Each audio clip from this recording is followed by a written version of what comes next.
Hello there, members of the vinyl community. Tony P coming at you from La Casa de Perla, the basement, the underneath, the nether regions, the bottom. Today, I come with you with something that this could be fan arguable, maybe a little bit spicy. Now, you know that I'm a Linda Ronstadt fan, right? You know that. And I don't think she's made a bad album, but every band has put out an album that's a stinker. Now, I don't think she universally has one that's a stinker. But if critics and longtime fans are forced to pick at least one album that's not essential, this one comes up more than any other. And it's Mad Love. If I can find out what I did with it. It's Mad Love 1980. And I'm not so sure why it was tagged as her worst album, or at least the most divisive of her fans. Now, remember, Linda does things that Linda wants to do. She picks out songs that she wants to do. She was always picked on for not being a writer, like Dylan or other ones, But she usually picked songs that she made her own. Okay? And she wasn't afraid to dip her toe into the pool that she wasn't familiar with. Genres of music come and go. And the new one that engulfed her was this new wave. And maybe it's good that she changes the way she does things. That made her unique. She even quipped at one time by someone asked her, Linda, how come you never got married? And she says, I don't compromise very well. And she does the same thing in music. She does not compromise. She does what she wants to do. And New Wave was just around the corner. She suddenly looks at guys in bands like Elvis Costello, Talking Heads, the Cretones. Bold? Pretty bold.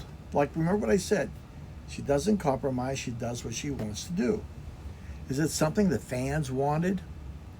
That's a resounding no. They thought that the production of this album wasn't warm like her other albums. It was cold, stiff, maybe icy, because she had that usually warm appeal with that emotional delivery that she has. That almost a crying tone in her voice. And a lot of people said even that there was a mismatch. It calmed that powerhouse voice of hers. Maybe her voice was too good for New Wave, if that's possible.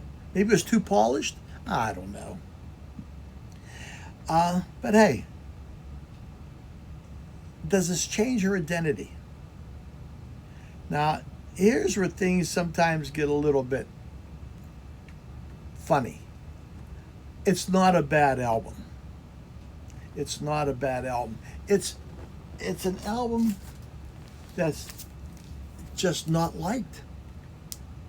The least favorite of her albums.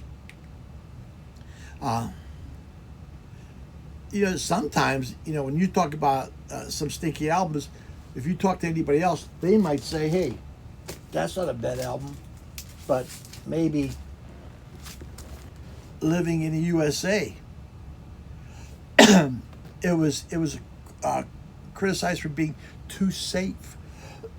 Excuse me. And I just happen to have a color version of that. This is a UK version of that album. But they even said maybe that was just look safe. She had songs in her like Back in the USA, When I Grow Too Old to Dream. That'll make you cry. Plus, it's on the Muppets. Too Old to Cry. Allison. That was by Elvis Costello. Now she took a lot of heat from Elvis Costello on that. Remember, I told you she looked toward Elvis Costello. He didn't like it, and he criticized her sharply. But as it played and he heard it, he softened his stance a little bit. She also does one, White Rhythm and Blues. That's a really good song. I really like that one. Excuse me, hairball. But this is not a bad album either. But sometimes they say, excuse me, I gotta. Excuse me, I'm sorry. There's another one that a lot of people don't like, and I'll pull that one out. And I think this is a nice one. Get Closer. I think one of these used to fold out that way. I don't know why mine doesn't. I have a couple versions. And it's not a bad album either. They think that maybe Linda Ronstadt got caught in between eras, that she didn't know where to go or what to do. Hey, the honest verdict is this. Linda's worst album is probably better than others. Even their best. Even Mad Love has defenders who say she was just ahead of the curve. Remember, it's Linda who does Canciones de mi Padre, Spanish. Step into that pool that was maybe a little bit shallower than the other ones. Or the 3 albums that she does with Nelson Riddle. Those ballads, those soft ballads, those crooner tunes that she has from albums like Lush Life and so on. They told her not to do those albums. But she says, well, I'm not a really good at doing things other people want. I do what I want. Hey, are those stinkers? Hey, no. Are they probably played less than her other albums? Heart Like a Wheel. Huh? Do you think they play more? Sure they do. But those aren't bad albums. They're just not as.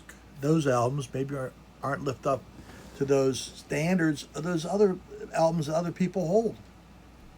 She always tried something different, and she always made it hers. Hey, that's Tony P. That's my verdict. Tell me what you think. If you like this channel, hey, subscribe, give me a like. The Queen's upstairs doing queenly things, and I'm taking off. Hey, remember, baseball's just around the corner. May all your records lay flat. May your stylus run true. Whoop-de-doo for your Subaru, and see you later. Ciao.